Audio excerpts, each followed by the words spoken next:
Hi there, thanks for joining us on The Sweet Spot. It's the Racing Post's weekly golf show with Bruce Millington and Steve Palmer, the man with the Midas touch. 4 winners in the last 5 weeks, the latest one being 33 to 1 shot Cam Smith in the Players Championship. Brilliant tipping, Steve. Well done, my friend. Are you feeling cock-a-hoop or slightly the worse for wear this morning?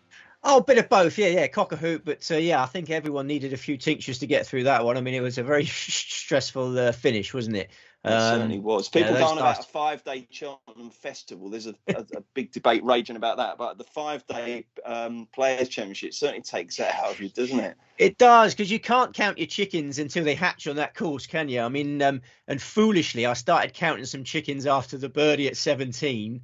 And then realised how foolish that was, because taking driver off 18 was such a bold play, wasn't it? It reminded me a bit of John Daly 1991 crooked stick USPGA. You know, he had a lead that going up the last there, and he just went, "You gotta let the big dog eat." And he took the big dog. I was like, "What is going on? Why has the driver come out?" And then obviously bailed outright.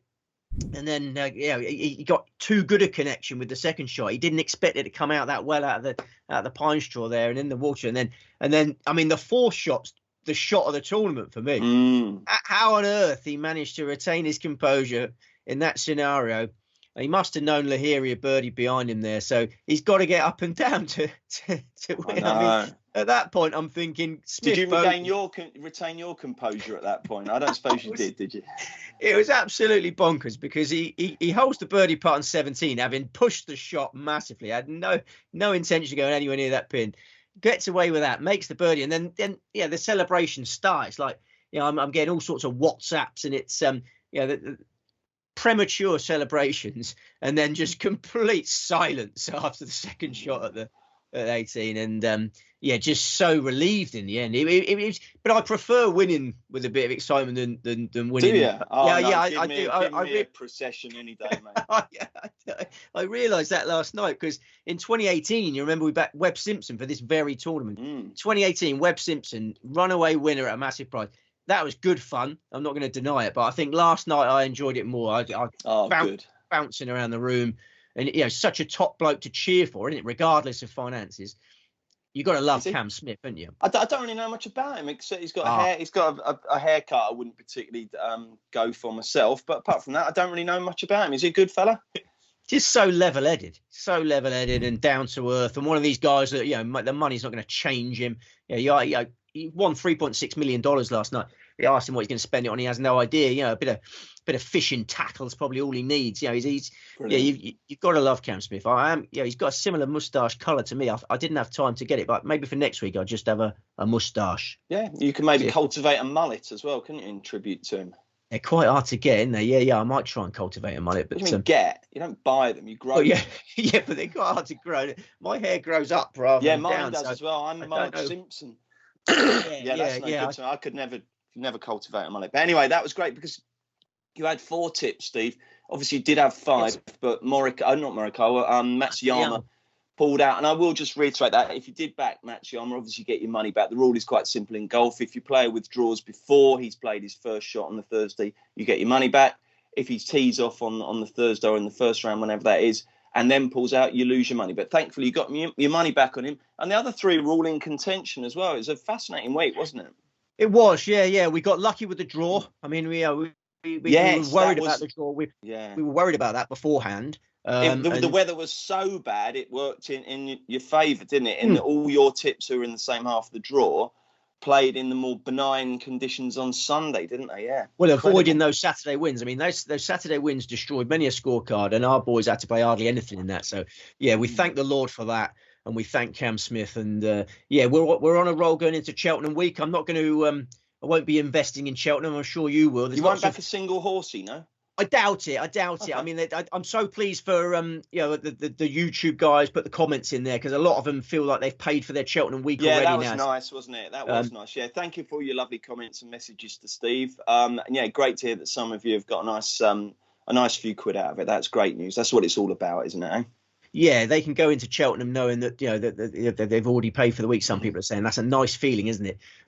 Whatever happens in their festival, They're gonna be okay at the end of it. I won't be Yeah. playing. Is Unsinkable Boxer still in training? No, he's not, mate. No, he's not. That's the only No, horse I I've think you ever need to really. learn a new horse. You can't keep quoting Unsinkable Boxer, Steve. Still Okay. my favourite horse. If that's not running, I won't be getting involved. No, they don't have races for 23-year-olds, unfortunately. So no, he won't be running. But I'm sure it'll be a great week. And like I say, fantastic if you've had your betting funds paid for by Cam Smith and Steve. So marvellous stuff. What else should we reflect on as far as the Players Championship goes? I mean, it's just an absorbing event, wasn't it? I mean, Lahiri, I think he was 1,000-1 beforehand. It was a fantastic effort by him. He held it together really well. And goodness me, would the bookmakers not have loved him to have won it? Yeah, really impressive, really impressive. The drive at the last, I mean, the way he conducted himself in the final round was fantastic. I mean, he was doing those stretching exercises he was doing. What was he doing? Yoga, is that what they call it? Was he? I don't know. I must admit, there was a slightly annoying clash because obviously Palace were playing last night. So I went and watched. I watched that valiant 0-0 draw, but it meant I didn't actually see every last bit of the golf. He was doing some stretching. He had a very impressive pair of trousers on, like Rupert the Bear style trousers. Yes, I saw them. Yeah, they were nice. Very bold dress, colourful jumpers. He really sort of made a statement there and then, and held it together well. I was more worried about other players, I must admit. But he was my main concern in the end. What a changeable leaderboard as well, Steve. I mean, you had so many players got in contention and got out, and then. I mean, when I got back from football and looked, I was like, Keegan Bradley, where's he come from? And Kisner and all these people. It was extraordinary, wasn't it? And Big Johnny Rahm imploded. He had a 9 early on in his final round, didn't he? It was just all happening, wasn't it? Oh, everything was happening. Yeah, Big Johnny Rahm, we're a bit concerned about him for the Masters now because he's got some issues now. But Shane Lowry, I don't want to grumble about anything. I'm not going to grumble about anything. But a bogey at the last from Shane Lowry dropped him out of the each-way places. But he had a memorable week, didn't he? I mean, probably the highlight of the tournament. Well, certainly into the last go. Yeah, the Lowry ace was so joyous, wasn't it? It meant so much to him, bouncing around there. And he's aced. His 2 aces have come at the 16th at Augusta and that one at Saugus. So 2 PGA Tour aces. The iconic holes. And that wasn't the only winner you tipped last week, by the way, Cam Smith, because you also said recently that Daniel Berger is a plonker, and boy, did he prove it. Have you seen the vid of the disputed drop? I mean, Victor Hovland goes up in my estimations further. I mean, he soared, him and Joel Damon, but particularly Hovland.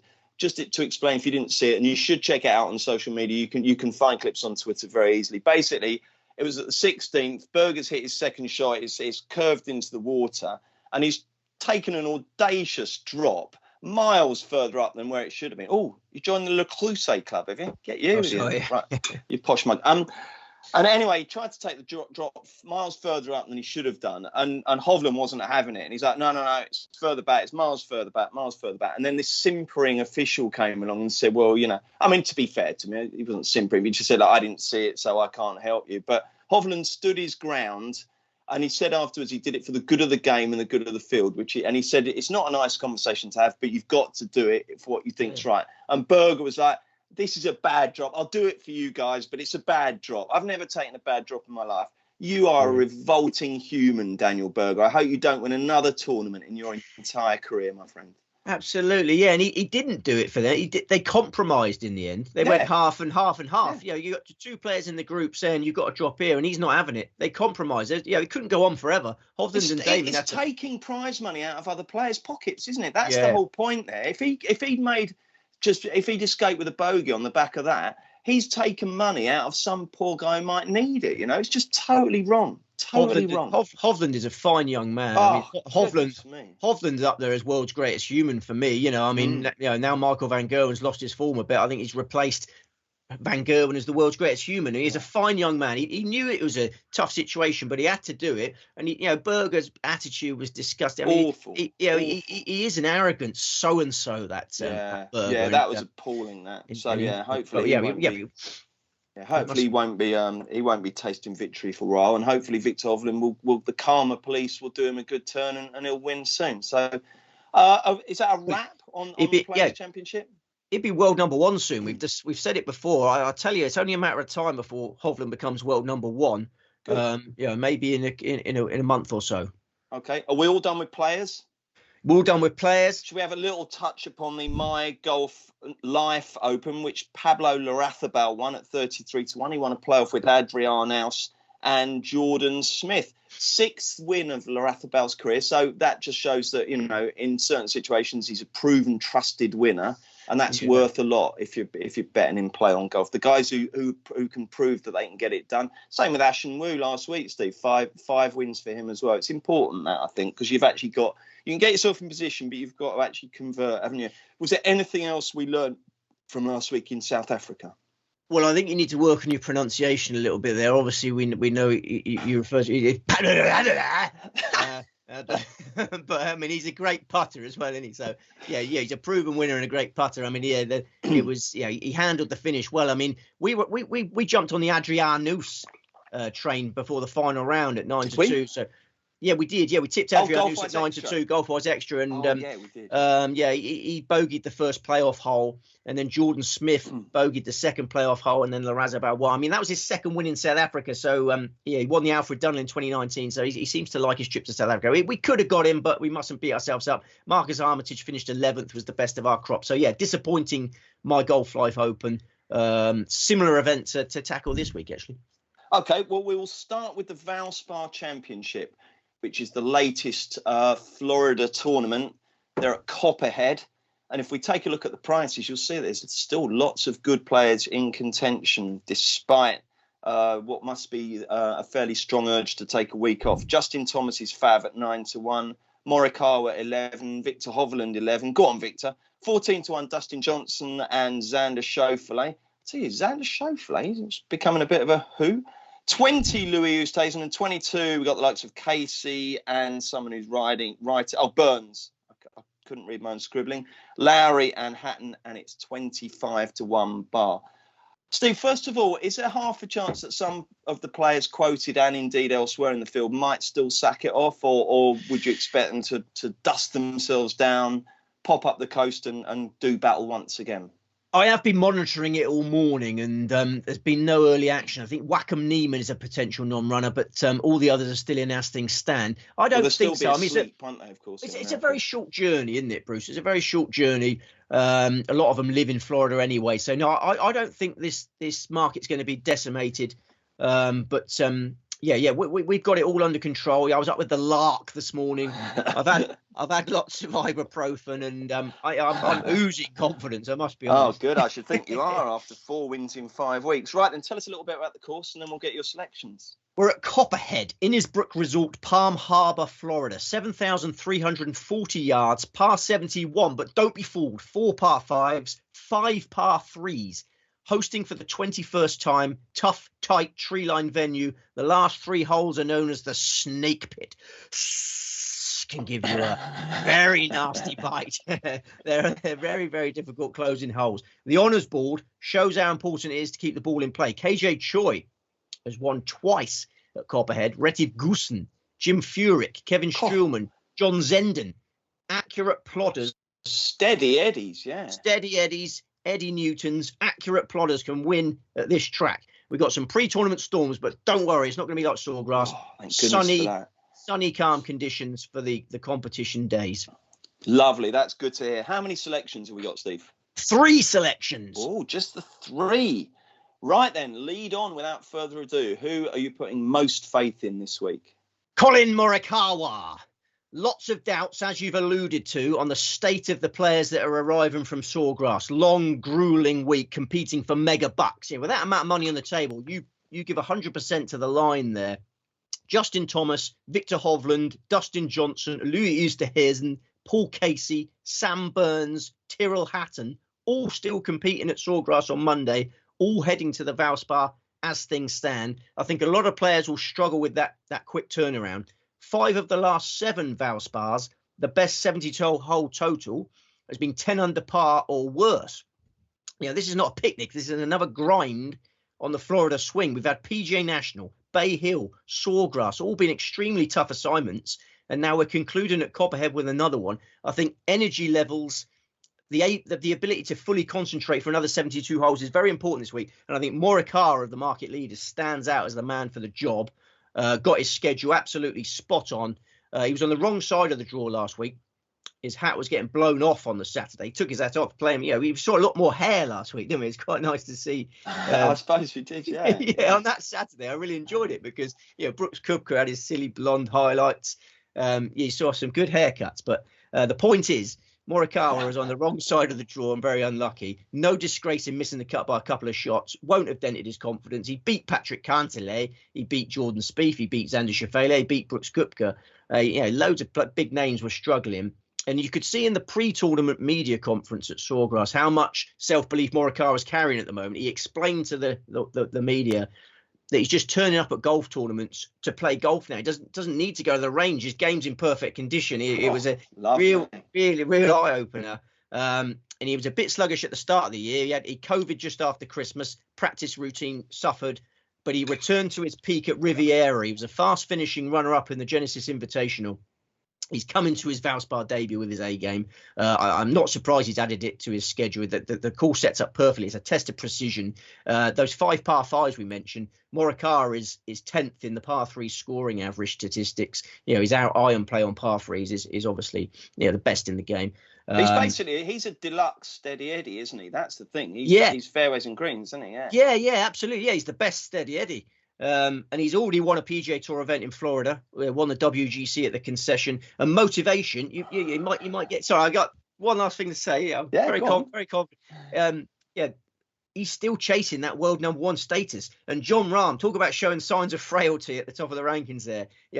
Jon Rahm carded a 9 at a par 4, and he finished 55th last week. Major season round the corner. I think Morikawa, he's got this blood in his nostrils there. He wants that world number 1 rank, and it can come. It could come on Sunday. Blimey. Fee, fi, fo, fum. I smell the blood of Big Johnny Rum.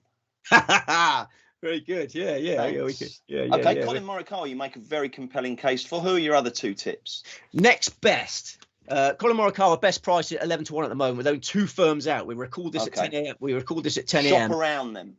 Yeah, 11-1 best. We might get a bit better. Next best, Matthew Fitzpatrick, 33-1 with 2 firms in the market. Another one who was unlucky with the draw last week. Battled hard, pair of 74s. Finished on the same score as Morikawa, but a miscut at Sawgrass enhances his chances of Valspar success, in my opinion. Morikawa and Fitzpatrick both have a great style of play for the Copperhead course.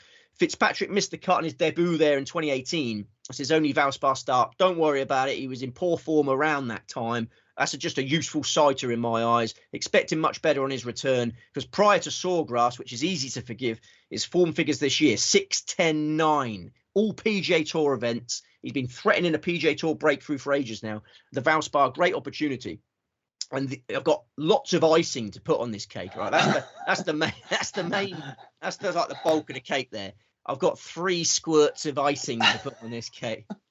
You know what I mean by that, don't you? Of course I do, yeah. Yeah. They're not. A top class caddy is 1 piece of icing. So you go, put that first piece on it. You're not just backing Matt Fitzpatrick. You're backing the Fitzpatrick-Billy Foster combination. Surely these 2 will find a way of winning together on the PGA Tour soon. The next squirt. Fitzpatrick lives in Florida now. He had a brief dalliance with Atlanta. He's settled in Florida, North Palm Beach. So he's nice. Did Cam Smith obviously last week. Yeah. Ponte Vedra Beach. He gets to look at the Aussie flag now for a year. Did you see the ceremony afterwards? No, I didn't see the that, winner's flag. The winner's flag goes up, brilliant. so he can almost see that from his flipping house. I love Cam Smith. So Fitzpatrick lives in North Palm Beach. So he's had the chance to get nicely rested between Sawgrass and Copperhead. And the final squirt of this icing on this delicious cake, so delicious that it could have been crafted by the chef, is that Fitzpatrick's brother, Alex Fitzpatrick, is playing this week. Is he really? He's playing. He got a sponsor's exemption for winning a college event that's sponsored by Valspar. Blimey. He gets in. So surely having his little brother with him this week will provide that little extra inspiration, sibling rivalry, banter. They wouldn't pair them together, would they? I don't suppose. I don't know. Pair them, but put them. They might do, mightn't they? They might do. But I don't know. But I just think that's just an added spur. I mean, it'd be good fun for Fitzy, wouldn't it? There he is worrying about winning his first PGA Tour event. He's got his little brother to sort of guide through this event a little bit more. It might help him. I don't know. But I just think there's a lot of icing on a very, very strong cake there. Yeah, that's amazing, that cake. I might have a slice. And who's the third tip? Final one at 66-1, Christian Bezuidenhout, who didn't qualify for the Players Championship, narrowly missed out. He was on the alternates list. He can take out that frustration on the Valspar, fresh for the Valspar fight. Quickly shown an affection for the Florida swing. He's had 3 top 20s in 3 visits to Bay Hill. First round 64 in the expunged, abandoned 2020. An expunged cake. 65. He was in second place before it was expunged in 2020 Players Championship. He loves Florida. Copperhead should be another Florida layout that suits him. He's accurate, sharp, short game. He's going to grind his way in contention. He's a 3-time European Tour champion. He's having a solid 22 campaign on the PGA Tour. So, yeah, Mr. Bezuidenhout will go well as well. Absolutely buzzing, aren't you, Steve? Yeah, I am. I am. I am buzzing. There's no getting away from it. As Paul Gascoigne said to Graham Taylor, must have been something I ate. I'm buzzing, boss. It must have been something I ate. Superb. Justin Thomas and Victor Hovland and DJ and Schauffele, the other market principals. Have you got any strong feelings for or against any of those? I think Schauffele is the best of them. Yeah, I'd say Schauffele is the danger because I was slightly dismissive when I read the prices simply because he just doesn't seem to contend much these days. What's happening there? Yeah, I mean, last week he was in the wrong side of the draw, miscut. I mean, he's fresh and this course suits him. Yeah, and he's playing all right this year. Yeah, Schauffele, he just got that mental hurdle to get over. It's a long victory drought now on the PGA Tour. But if I was having 4, I would go for Xander Schauffele. Okay, right. Well, so we've just got the 3. We'll reiterate the tips at the end. Don't worry about that. And don't forget, as we always say, let us know in the comments who you fancy as well. Right, then let's move on to the DP World Tour event. It takes place in South Africa on the northern fringes of Johannesburg. It's the Steyn City Championship. I'll spin through the market principles and then Steve can tell us all about it. So we've got Dean Burmester and Adri Arnoux, our joint favourites at 16s. Jordan Smith, 18. Gorgeous George Coetzee is 20. Larathabal is 22. Marcus Armitage, 25. Harding, 28. 30 ball. So virtually identical field to last week. Slightly different layout, I think, this week, Steve, isn't it? Would you expect it to be vastly different or similar kind of story, do you think? Well, it's certainly got a fantastic name, isn't it? First of all, we have to give it some plaudits for the name. I mean, we liked the course name last week, didn't we? Peakenwood, but the actual tournament name is a bit wishy-washy. This is the Steyn City Championship, which I really like. But pretty much every room that my son goes in can be nicknamed the Steyn City because he only needs a few seconds in a room to stain it from top to bottom. So I give him credit for the name, but it is a place. Yes, Steyn City. The club at Steyn City is the official name of this course. 7,716 yards, par 72, 4 par 5s. Very similar to last week. Jack Nicklaus design. We've got another Jack Nicklaus design, wide fairways, and this time even softer than last week. Lots of rain forecast for Wednesday and Thursday. No wind expected. Colder air this week. Quite cold air by South African standards. So I think it's a powerhouse's paradise. We've only got one piece of course form to go on. 2018 Steyn City Team Championship, a pairs event, 48 team pairs event, 3 rounds. Okay. Did anyone who's in this go well in that? Or are you about to tell us all about that as you tell us your selections? I can tell you whatever you like, but what I will tell you is that Henny du Plessis, who went very well for 3 rounds last week, was leading going into the final round. He won that Steyn City Team Championship with a partner. I can't quite remember who it was. But yeah, so keep an eye on Henny du Plessis. Okay. All right then, I will. How many selections have we got, Steve? We've only got 3 in this as well. Yeah. We're sort of trying to make it a bit harder for us this week because it's too bloody easy. Oh, fair enough. Pride comes before. And you can always tell us who. You can always tell us who you're. Well, yeah, that's a very good point, isn't it? I always say that punters is most vulnerable when they've just backed some winners. But you can always tell us who your 4th would have been, and if people want to include that, they can. But we're only having 3 official selections, aren't we? Yeah, very much so. I mean, Xander Schauffele, very close to selection in the Valspar, and there's one man that was very close selection in this. So there's 2 potential players that could break my heart and bring me crashing back down to earth. Okay, right. Well, let's hope that doesn't happen. Let's hope the good run continues. And if it does, it will be because who has won the tournament? It'll be because gorgeous George Coetzee has won the golf tournament. He's our number 1 selection. I know this is a big week for horse racing fans, and my I'm going to tap into my very, very limited knowledge of horse racing. There's another horse, I believe, it was called Gorgeous George Washington. There was George Washington, you're right, yeah. George Washington. So. Yeah, it wasn't actually called Gorgeous George, but it was called George Washington, yes. And they're nicknamed Gorgeous George. Was that a good? That was a good horse. It was a big horse. Very good, yeah. Aidan O'Brien, yeah. Yeah, big burly animal. And we've got another big burly animal here called Gorgeous George Coetzee. Who for me is like a bit of a. I love Cam Smith, but I love George Coetzee. It's like a people's champion. He's a very carefree character, mercurial talent. Really enjoys himself off the course. He's bang into his football. Big Liverpool FC fan. He goes to as many games as he can. He's bang into his surf, and he's always out in the waves. But he's a brilliant golfer a bit when he sort of knuckles down. He's got natural power, fantastic putting ability. I mean, the best thing about last week with Cam Smith is such a good putter, isn't he? He's such a good putter. So much fun when you're on a player that's a great putter. And he's just hoovering it up on the greens. And George Coetzee is like that as well. So I'm hopeful we're going to have a similar type of fun this week. He's won 5 times on the European Tour. 4 of them have been in Africa. 3 of them have been in South Africa. He's hugely comfortable in this sort of event for obvious reasons. He skipped the Kenya Open, so he's probably in perfect condition for Steyn City. He finished 9th in the Ras Al Khaimah Classic, then took a month off, returned last week at Peakenwood, closed with a 64 for 4th place. I think Coetzee is as likely a winner as anyone in the field. And this is where I will get to the man who could break a heart. Dean Burmester, I give huge respect to, very close to tipping him again. But he's the potential heartbreaker, is he? Yeah. I see Coetzee and Burmester having an equal chance this week. And Coetzee is a slightly bigger price, so I'm going with him. But I respect Burmester. Okay. Right then, George Coetzee is the headline selection. Burmester's would be the 4th, but he's not an official tip. Who are the other 2 official ones? Next best is Marcus Armitage, 28-1, keeping the faith with the pride of Salford. We know he can win at this level. He got off the mark in the European Open last summer, went all the way to the DP World Tour Championship, finished 16th. This year, out of the gates very smartly, 12th in Dubai, 9th in the Ras Classic, 17th in the Kenya Open, and then 11th last week at Peakenwood. Seems to love South African conditions. 5th in the Joburg Open in 2017, 3rd in the South African Open in 2020, 6th in the Alfred Dunhill in 2020. And those laser-like iron shots, which is his strength, be extremely effective this week at Steyn City.